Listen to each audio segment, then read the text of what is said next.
Cinema ரகசியம் நேயர்களுக்கு வணக்கம். தமிழ் சினிமாவில் எம்.எஸ். விஸ்வநாதன், கவியரசர் கண்ணதாசன் இடையே நெருங்கிய நட்பு இருந்தாலும் ஆரம்பத்தில் இவர்களின் முதல் சந்திப்பு மோதலில்தான் தொடங்கியுள்ளது என்பது பலரும் அறியாத ஒரு தகவல். தமிழ் சினிமாவில் கிளாசிக் ஹிட் பாடல்களை எடுத்துக்கொண்டால் அதிகமாக கண்ணதாசன் எம்.எஸ்.வி. கூட்டணியில் வெளியான பாடல்கள்தான் சொல்ல வேண்டும்.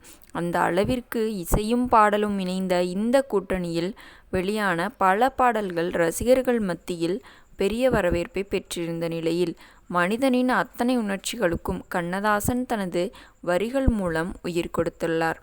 கண்ணதாசன் முதலில் சினிமாவில் பாடல் எழுதிய திரைப்படம் கண்ணியின் காதலி. அந்த காலத்தில் முக்கிய சினிமா ஸ்டுடியோவாக திகழ்ந்த ஜூபிட்டர் பிக்சர்ஸ் பல படங்களை தயாரித்து வந்த நிலையில், இங்கு இசையமைப்பாளர்கள் பலரும் மாத சம்பளத்திற்கு வேலை பார்த்துள்ளனர்.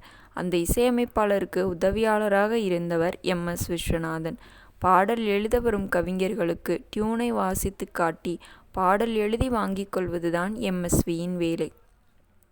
அந்த வகையில் கண்ணியின் காதலி படத்தின் மூலம் முதலாக பாடல் எழுத வாய்ப்பினை பெற்ற கண்ணதாசன், கலங்கா திருமணமே, புவிராஜா என 2 பாடல்களை எழுதி கொடுத்துள்ளார்.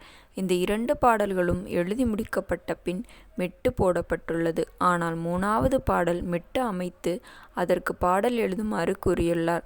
எஸ்.எம். சுப்பையா நாயுடு இசையமைத்த இந்த மெட்டை அவரிடம் உதவியாளராக இருந்த எம்.எஸ். விஸ்வநாதன் வாசித்து காட்டியுள்ளார்.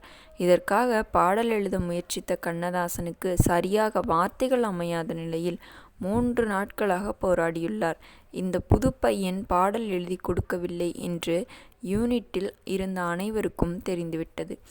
ஆனால் இரவு பகலாக முயற்சித்து ஒரு பாடலை எழுதியுள்ளார். அந்த பாடல்தான் காரணம் தெரியாமல் என்ற பாடல். இந்த பாடலை கண்ணதாசன் எம்.எஸ். விஸ்வநாதனிடம் கொடுத்துள்ளார்.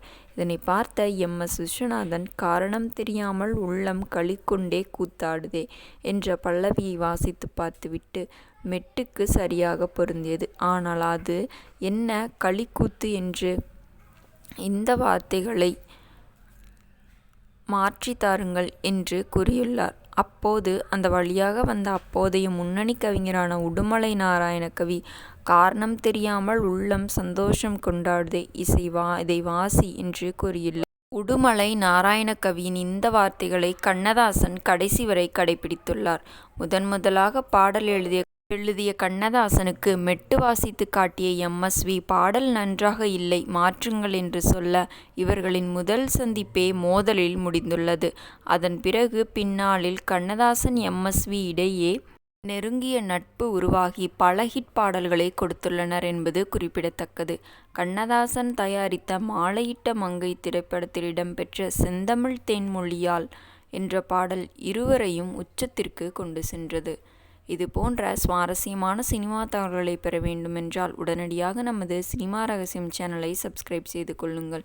மீண்டும் நாளை இது போன்ற சுவாரஸ்யமான சினிமா தகவலுடன் உங்களை சந்திக்கிறேன். நன்றி, வணக்கம்.